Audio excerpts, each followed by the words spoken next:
پس از انجام مراسم استقبال رسمی مهمان عالی مقام ضمن ملاقات خاصه سران دولت‌ها و مذاکرات وسیع با اشتراک هیئت‌های تاجیکستان و مغولستان، حالت کنونی و دورنمای مناسبت‌های دوجانبه، مسائل مبرم روزنامه بین‌المللی و منطقوی مورد بررسی قرار گرفت. پس از انجام مراسم استقبال رسمی مهمان عالی مقام ضمن ملاقات خاصه سران دولت‌ها و مذاکرات وسیع با اشتراک هیئت‌های تاجیکستان و مغولستان، حالت کنونی و دورنمای مناسبت‌های دوجانبه، مسائل مبرم روزنامه بین‌المللی و منطقوی مورد بررسی قرار گرفت. پرزیدنت کشور محترم امامعلی رحمان تشریف مهمان عالی قدر پرزیدنت مغولستان و هیئت رسمی این کشور را به تاجیکستان خیر مقدم گفته، علاقمندی جانب تاجیکستان را بر رشد همه‌جانبه رابطه‌ها با مغولستان دوست تاکید کردند. سرور دولت ما اظهار باوری نمودند که تبادل افکار سودمند امروزه بر روند تحکیم و توسعه همکاری در تمام ساحه‌های مورد توجه دو کشور تکانی مثبت خواهد بخشید. ضمن یادآوری از اهمیت مکالمه سیاسی سطح عالی و توسعه روابط بین پارلمانی، جانب‌ها بر ضرورت فعال گردانیدن کار گروه مشترک دوستی و همکاری بین پارلمانی همچون وسیله مهم گسترش همکاری گوناگون جنبه میان دو کشور تاکید نمودند.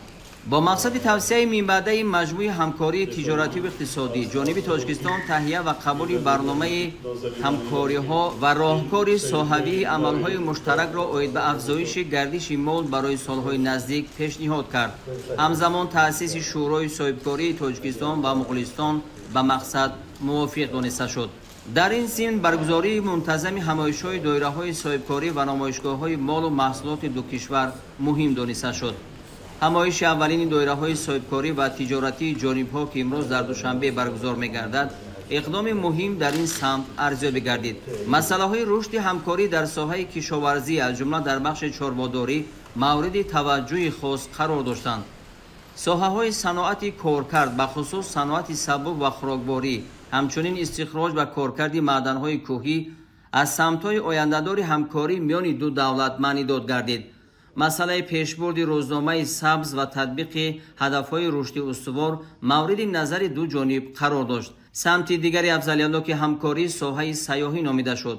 در این ضمن پیشوای ملت امکانات‌های فراخ تاجیکستان را جهت رشد سیاحی، کوهنوردی، اکولوژی و عافیت بخشی علاهیده قید کردند. توجه زیاد به مسئله رشد همکاری میان منطقه‌های دو کشور همچون شکل مؤثر گسترش رابطه‌های مستقیم اقتصادی ظاهر گردید. در جریان صحبت سرور دولت ما با اشاره به نقش مهم کمیسیون بین‌الحکومتی عاید به همکاری تجارتی و اقتصادی در پیشبرد تمام مجموعه رابطه‌های تاجیکستان و مغولستان ضرورت شروع فعالیت آن را در آینده نزدیک صلاح دانستند.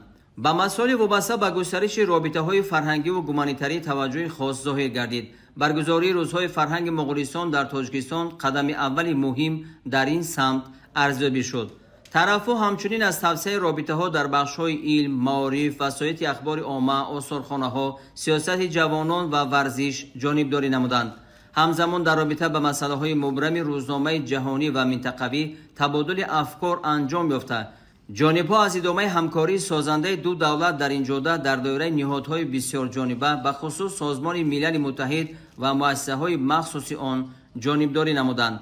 سرور دولت ما از مساعدت پیوسته جانب مغولستان در پیشبرد تشبس‌های جهانی تاجیکستان عاید به مسائل آب و اقلیم اظهار قناعتمندی کرده، خواستار همکاری عملی دو کشور در مقاومت علیه خطر و تهدیدهای امنیتی گردیدند.